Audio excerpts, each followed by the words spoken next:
Hello. நாளைக்கு அப்புறம் இன்றைக்கி ஒரு ஸ்ப்ரிங் சீசன். இப்போ வந்து 7:30 ஆல்மோஸ்ட் ஈவினிங் டைமில் 7:30 ஆயிடுச்சு. எவ்வளோ பிரைட்டாக இருக்குது பாருங்கள்.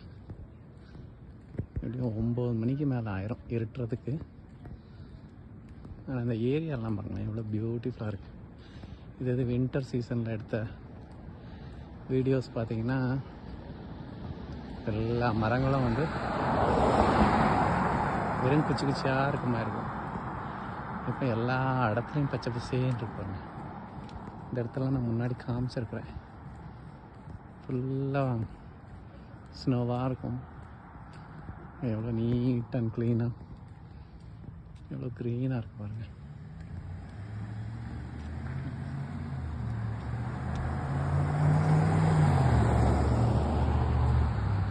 ஸோ அப்படியே காலார சாயங்காலம் நடந்து போகிறதுக்கு நல்லாயிருக்கும். நல்லா என்ஜாய் பண்ணலாம்.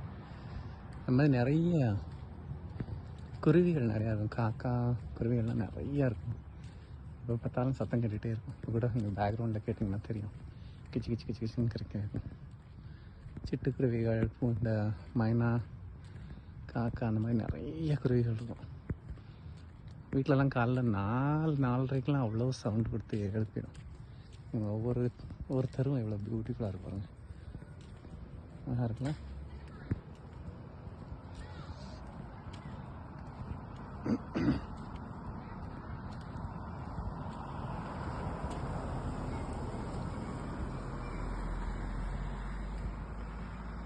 இது வந்து எங்கள் அப்பார்ட்மெண்ட்டோட சரௌண்டிங்கில் உள்ள ஏரியா. அடுத்த தெரு ஆக்சுவலி. இந்த சைடில் உள்ளது எங்கள் அப்பார்ட்மெண்ட்டு. அதில் காரில் நிற்கிறதுல இந்த உள்ளே தான் எங்கள் அப்பார்ட்மெண்ட்டு. இந்த சைடில் வந்து ஒரு பெரிய ரோடு போகும். இந்த ரோடு பக்கத்தில் உள்ள வீடுகள்லாம் பாருங்கள். ஆனால் இப்போ கூட இந்த சம்மரில் கூட மக்கள் வெளியில் வர மாட்டாங்க. ஒரு சில ஃபேமிலியில் சின்ன பிள்ளைங்க மட்டும் வெளியில் வந்து உட்காந்து விளாண்டுட்டு இருப்பாங்க. அதர்வைஸ் மேக்ஸிமம் பப்ளிக் வீட்டில் தான் இருப்பாங்க. இல்லாட்டி எங்கேயாவது பார்ட்டி இல்லைன்னா இந்த மாதிரி கேம்பிங் போயிடுவாங்க. சம்மர் டைமில் அவங்க பாட்டுக்கு எங்கேயாவது அவங்க வீட்டில் வந்து கேம்பர் இருக்கும். ஒரு பெரிய ட்ரக் மாதிரி இருக்கும். அதுக்குள்ளே எல்லாம் செட்டப் பண்ணி வச்சுருப்பாங்க. பெட்டு எல்லாமே இருக்கும். அது அப்படியே காரில் பின்னாடி ஃபிக்ஸ் பண்ணிவிட்டு அப்படியே கொண்டு எங்கேயாவது காட்டுக்குள்ளே நிப்பாட்டி அங்கேயே சாப்பிட்டுட்டு அங்கேயே தூங்கி 2-3 நாள் அங்கேயே ரெஸ்ட் எடுத்துகிட்டு ஃபிஷ்ஷிங் பண்ணுறது அது மாதிரி திங்ஸ் எல்லாம் பண்ணிவிட்டு அப்புறம் திருப்பி வந்துடுவாங்க. மேக்ஸிமம் பப்ளிக் வந்து இங்கே அப்போ தான் பண்ணுறாங்க. ஃபேமிலியோடு வெளியில் போய் அப்படியே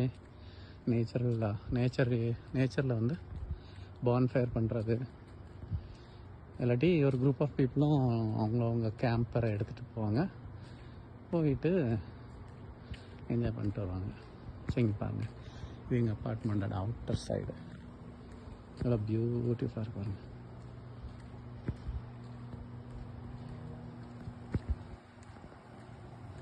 எல்லா இடங்களையும் பச்சை பசேன்னு இருக்கும். அந்த மரங்கள்லாம் பார்த்திங்கன்னா எல்லா மரத்துலேயும் உள்ள பூவெல்லாம் உதிர்ந்து இப்போ ஃபுல்லாக இலையாயிடுச்சு.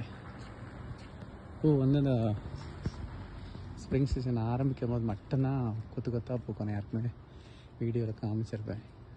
இப்போ பாருங்களேன் எவ்வளோ பியூட்டிஃபுல்லாக இருக்குது. கொஞ்சம் தூரத்தில் இப்போ நான் கொஞ்சம் ஜூம் பண்ணி காட்டுறேன். தூரத்தில் பார்த்திங்கன்னா இதெல்லாம் வந்து சுற்றி இந்த டவுனை சுற்றி மலை இருக்கும். அவ்வளோ பெரிய மலை கிடையாது. ஆனால் பார்க்க தெரியுது பார்த்திங்கன்னா இப்படி இருக்கும். அழகாக இருக்கும். இந்த முன்னாடி இருக்கிறது ஸ்கூல், ஹை ஸ்கூல், பசங்க படிக்கிற ஹை ஸ்கூல். ஸோ இந்த சீசன் வந்து நிறையவே என்ஜாய் பண்ணலாம். ஸோ பார்க்கல. இதுதான் ஸ்கூலோட ப்ளே கிரவுண்ட் எல்லாமே.